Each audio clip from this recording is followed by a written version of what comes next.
Our subject this morning is Manifest Destiny.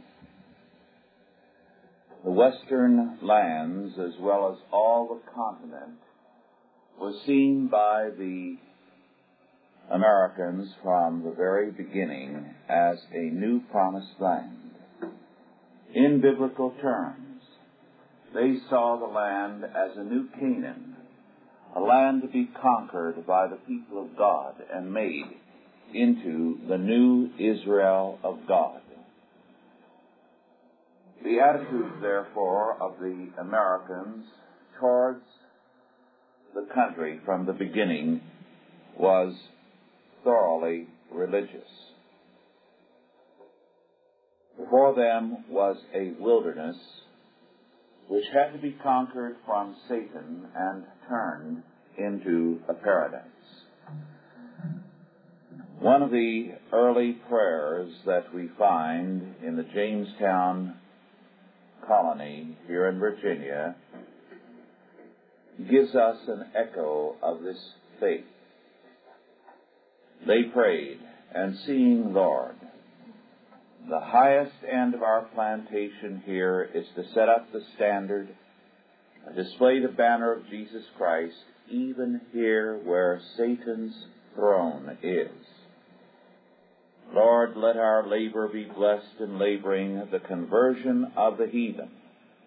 And because thou usest not to work such mighty works by unholy means, Lord, sanctify our spirits and give us holy hearts, that so we may be thy instruments in this most glorious work. Very definitely thus they saw their settlement as a religious calling, the wilderness as Satan's throne, and they as God's people called to subdue the earth and to exercise dominion under God.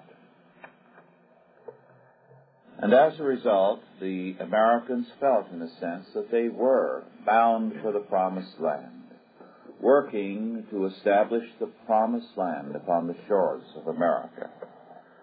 One of the 19th century hymns, very popular, was written by Samuel Stennett, S-T-N-N-E-T-T, in 1787. And in a sense, it not only expressed the religious faith, but also their faith that in all their activities they were bound for the promised land. This hymn went, "On Jordan's stormy banks I stand and cast a wishful eye to Canaan's fair and happy land where my possessions lie. I am bound for the promised land, I am bound for the promised land. Oh, who will come and go with me? I am bound for the promised land." Very clearly, that song expressed their mood and hence was very popular.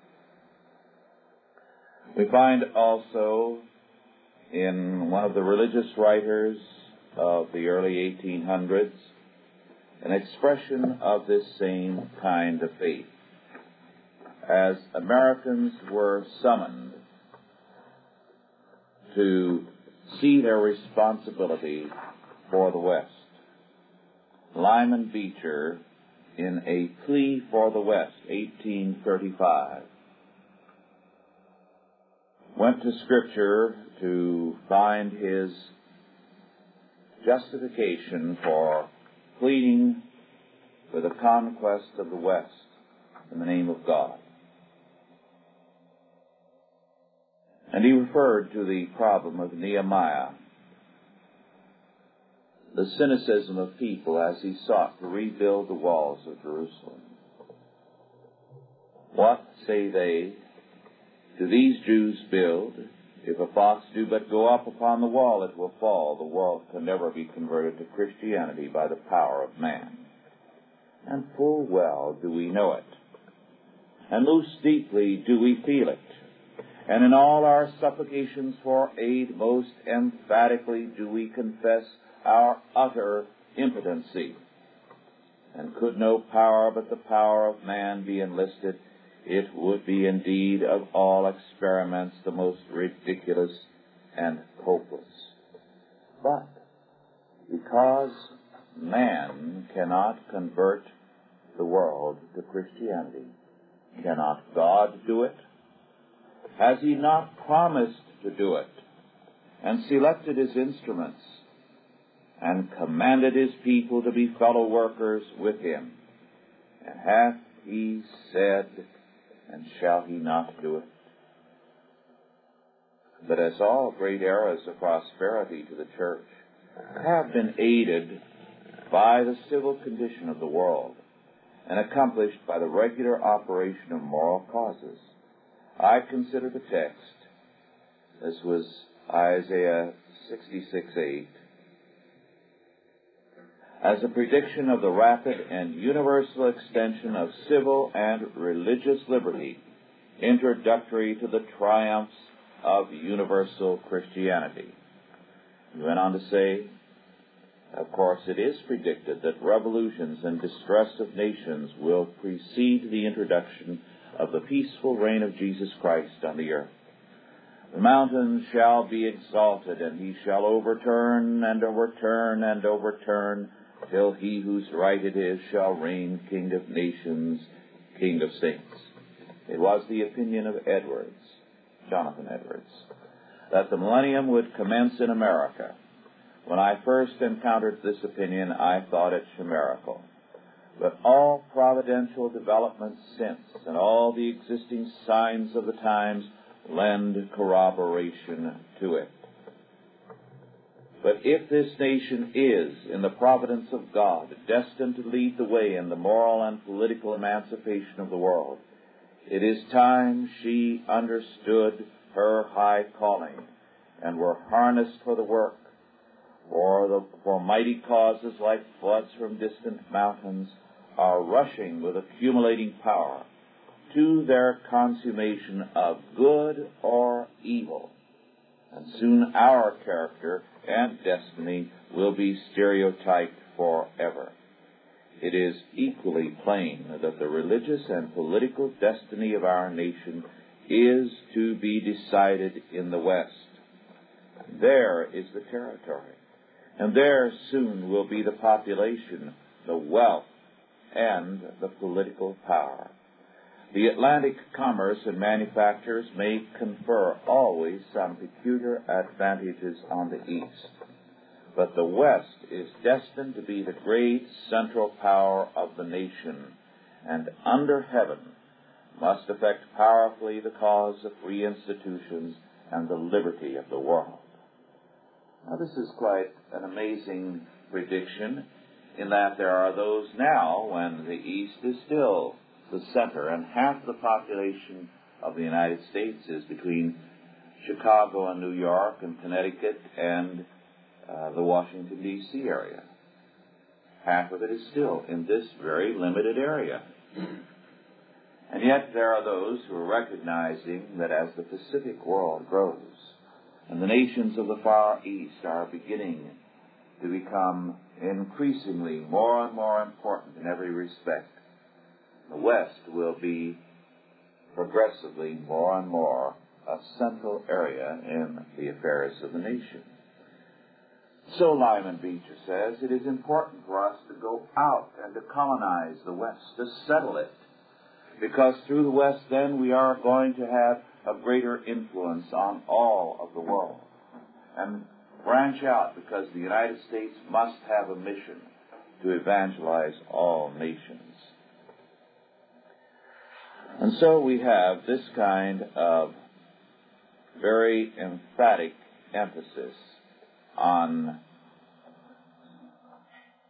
the duty to bring every area of life into captivity to Christ, so that the whole world may be brought under Him.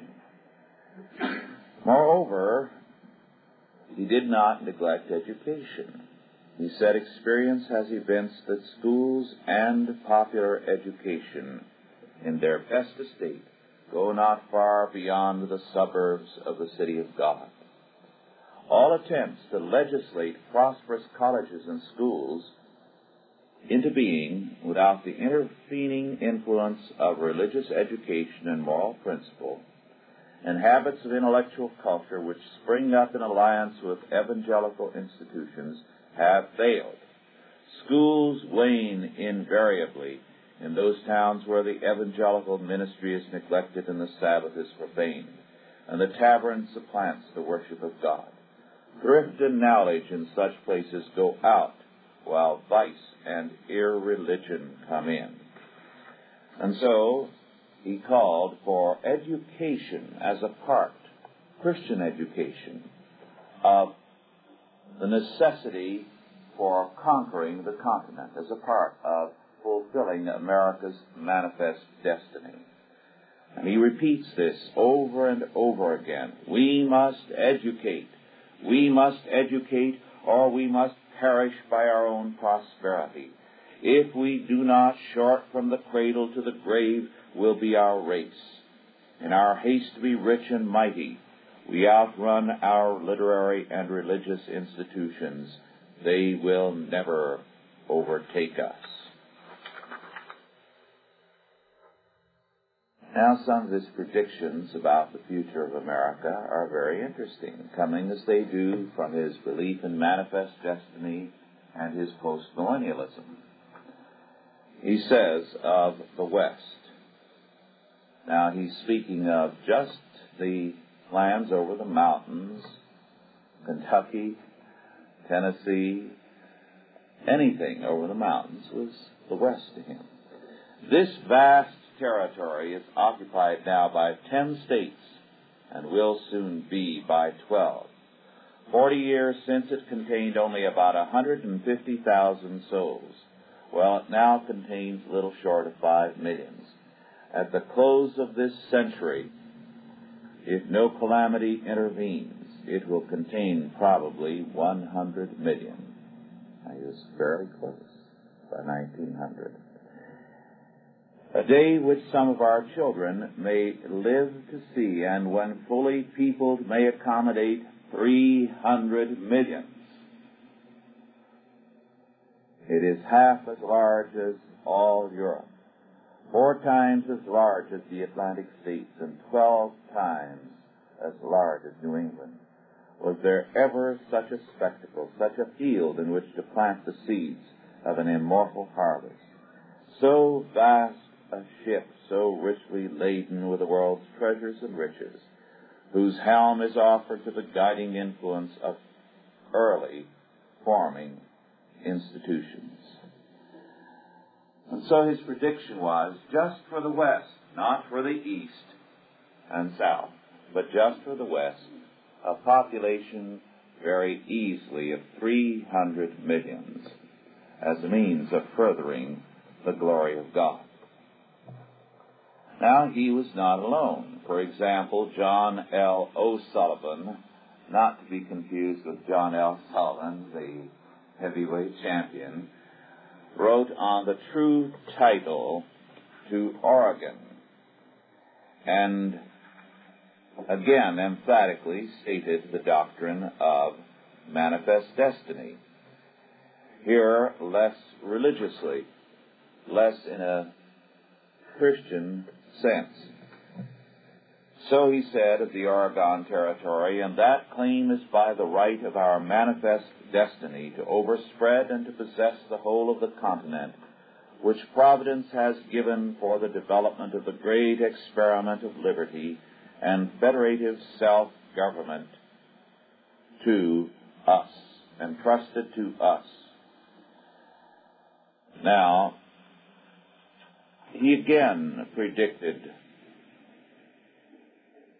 300 million population. In fact, he went up to 320 million in the Western Territory. However, there was a difference in the statement by John L. O'Sullivan and that of Lyman Beecher in the statement of manifest destiny. The doctrine had changed. In fact, rather than having changed, let us say 2 separate doctrines developed. Basic to both of them was the postmillennialism of the early settlers, which for a time disappeared and then was revived with a great awakening in 1740 and became basic to the faith of the Baptists, the Presbyterians, the Congregationalists, and many other groups. As a matter of fact, the Baptists were very central in this kind of activity and thinking, and their great leader, Isaac Backus, Backus, was emphatically of this persuasion. However, Manifest Destiny became a secular and a very different kind of doctrine in the hands of those who are not theologically sound. Let us analyze the essence of Manifest Destiny. It did indeed have some borrowings from the postmillennial position. It had, in a sense, been inspired to a limited degree by it. But you will recall our first lecture was on the motives for exploration. And we saw that the motives for the discovery and the exploration of America were twofold. On the one hand, there was the old pagan motive that somewhere there existed an innocent world, a paradise on earth, and in a new environment, man would find himself and become free. In other words, man's hope of salvation rested in a new environment. And therefore they believed that the Americas were that new environment. They concocted the myth of the noble savage. They believed that they would find there paradise, and entering into it, they would be regenerated.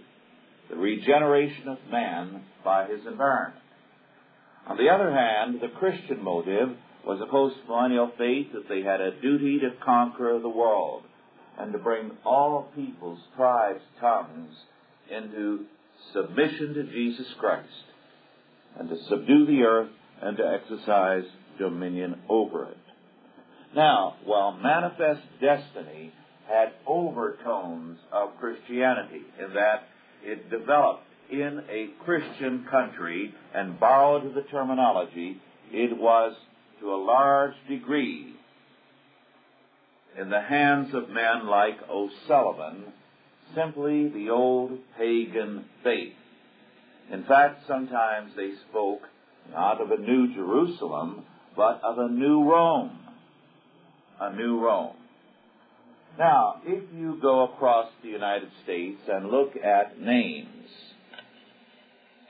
you will see a very interesting thing.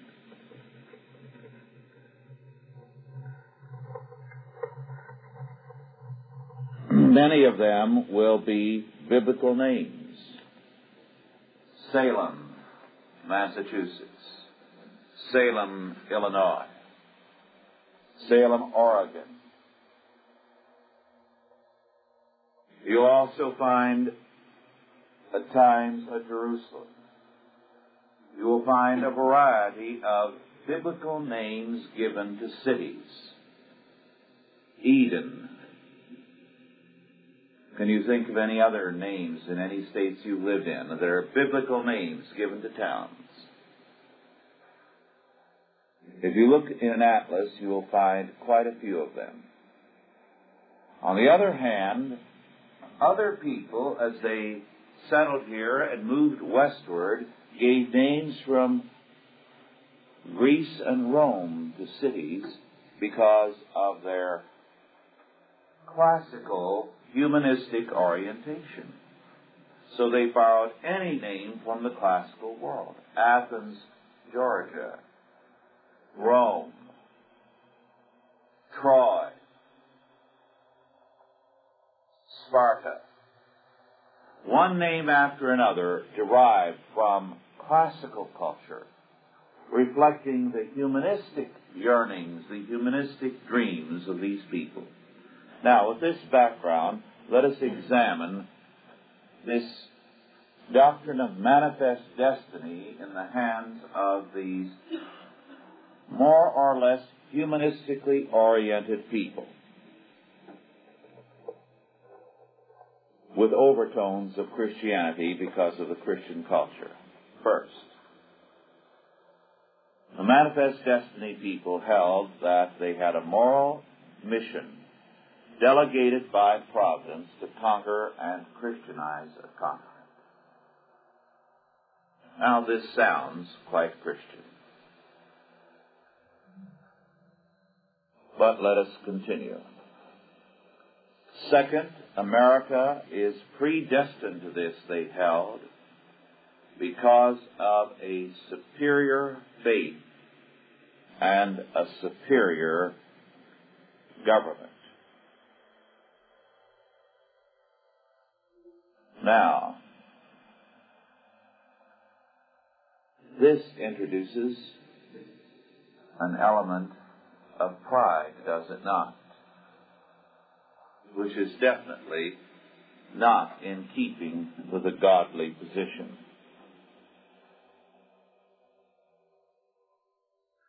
The third point in this manifest destiny doctrine, in the humanistic version, makes it clear how humanistic it is despite a facade of Christianity. It is the Anglo-Saxon race that has this calling in terms of race, not grace. And they are the true pure in heart, called to overcome the evil ones who are of other races. I think you begin to recognize that this manifest destiny doctrine in this latter phase is still very much with us, and that there are elements in our population who do feel that all conspiracies are conducted by people of other races, and there are conspiracies against us pure Anglo-Saxons who are the pure in heart. We're so innocent we are easily fooled, but we are the real hope of the world. Race, not grace. And of course, this kind of thing has flourished in the English-speaking world in one cult in particular, which has embodied many of these ideas and become a haven for those who believe in the modern form of manifest destiny. Do you know the name of that cult? It's on radio and television all the time. Armstrong British Israelism, or Anglo-Israelism.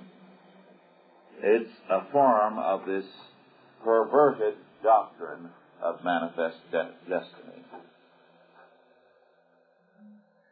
You also have, in its modern form, the belief, first of all, that the key to paradise is world brotherhood,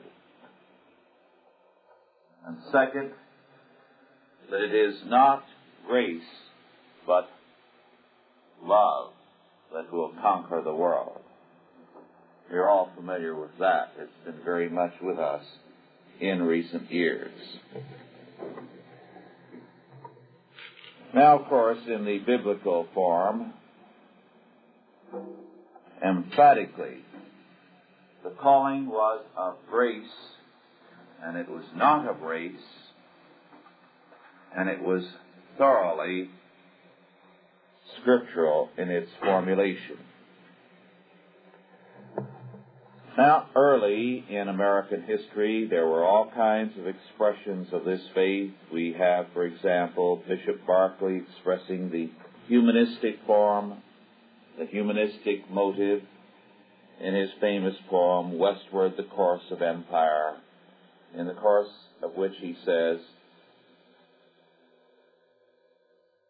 "In happy climes, the seat of innocence, where nature guides and virtue rules, where man shall not impose for truth and sense, the pedantry of courts and schools.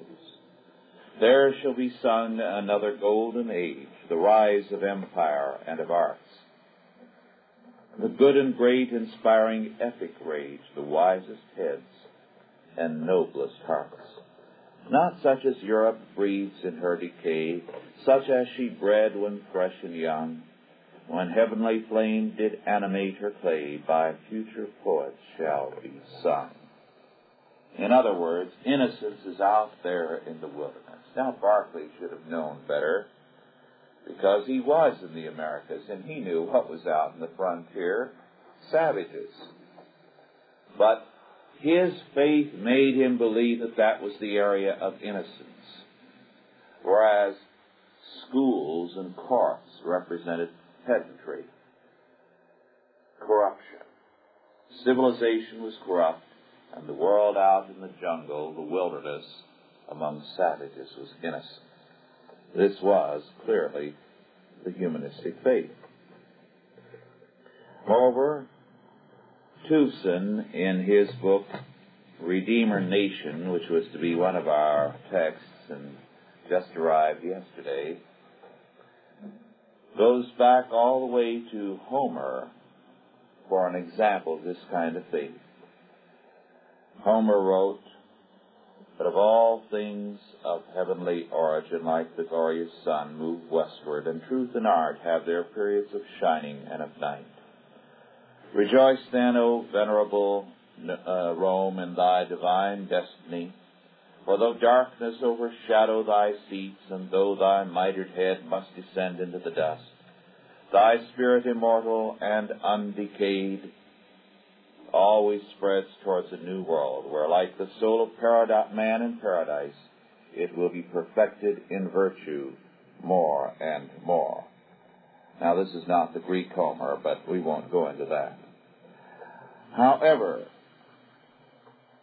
very early in the United States, there was poetic expression given to the biblical doctrine, to the American version of the hope that God was going to use his people in this country towards the conversion of the whole world.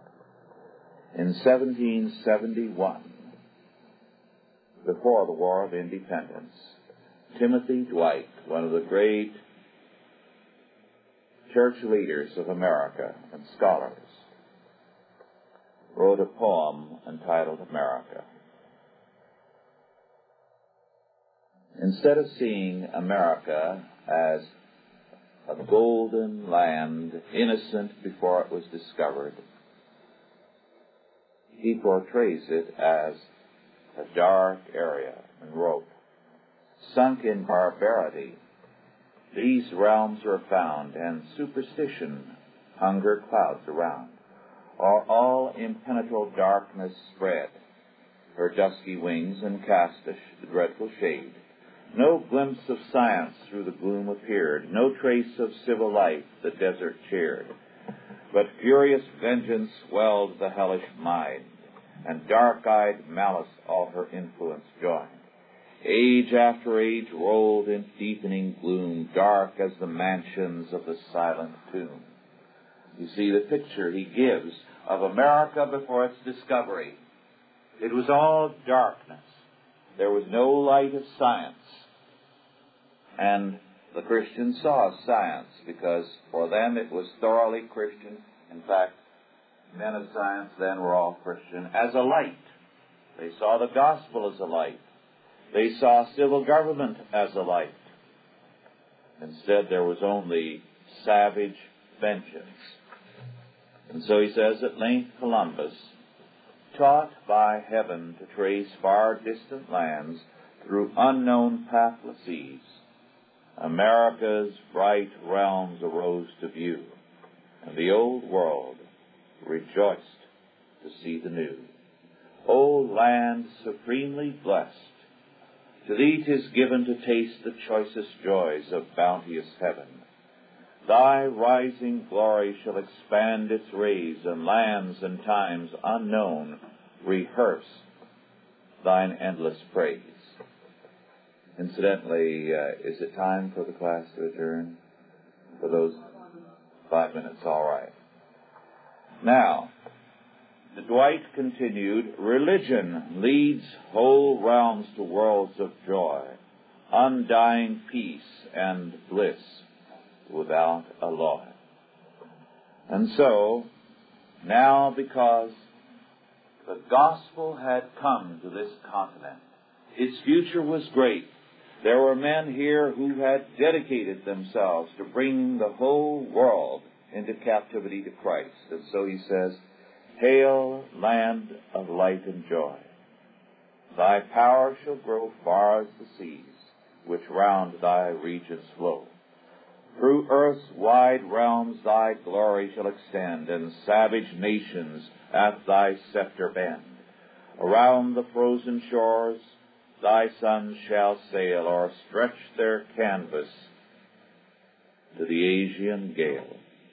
Round thy broad fields more glorious Romes arise, with pomp and splendor brightening all the skies. Europe and Asia with surprise behold thy temple starred with gems and roofed with gold.